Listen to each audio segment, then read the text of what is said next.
Article 77 de la Loi informatique et liberté.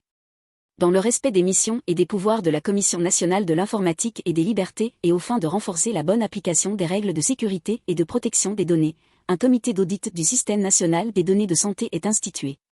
Ce comité d'audit définit une stratégie d'audit puis une programmation, dont il informe la Commission. Il fait réaliser des audits sur l'ensemble des systèmes réunissant, organisant ou mettant à disposition tout ou partie des données du système national des données de santé à des fins de recherche, d'études ou d'évaluation ainsi que sur les systèmes composant le système national des données de santé. Le comité d'audit comprend des représentants des services des ministères chargés de la santé, de la sécurité sociale et de la solidarité, des responsables des traitements du système national des données de santé, des autres producteurs de données du système national des données de santé, de la plateforme des données de santé, ainsi qu'une personne représentant les acteurs privés du domaine de la santé. Des personnalités qualifiées peuvent y être désignées.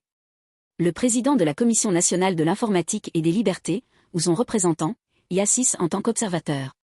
Les audits, dont le contenu est défini par le comité d'audit, sont réalisés par des prestataires sélectionnés selon des critères et modalités permettant de disposer de garanties attestant de leurs compétences en matière d'audit de systèmes d'information et de leur indépendance à l'égard de l'entité auditée.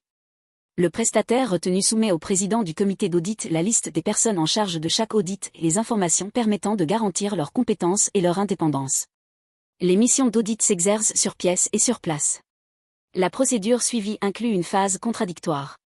La communication des données médicales individuelles ne peut se faire que sous l'autorité et en présence d'un médecin, s'agissant des informations qui figurent dans un traitement nécessaire aux fins de la médecine préventive, de la recherche médicale, des diagnostics médicaux, de l'administration de soins ou de traitements, ou de la gestion de services de santé.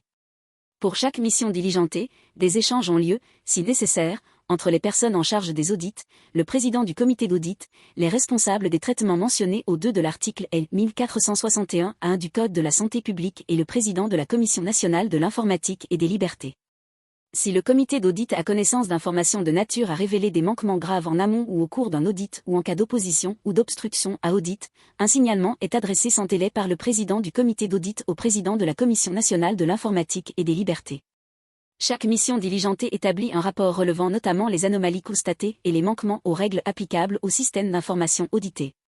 Si la mission constate, à l'issue de l'audit, de graves manquements, elle en informe sans délai le président du comité d'audit, qui informe sans délai le président de la Commission nationale de l'informatique et des libertés et les responsables des traitements mentionnés au 2 de l'article L. 1461-1 du Code de la santé publique. En cas d'urgence, les responsables des traitements mentionnés au 2 de l'article L. 1461-1 du Code de la santé publique peuvent suspendre temporairement l'accès au système national des données de santé avant le terme de l'audit s'ils disposent d'éléments suffisamment préoccupants concernant des manquements graves aux règles précitées. Ils doivent en informer immédiatement le président du comité et le président de la commission.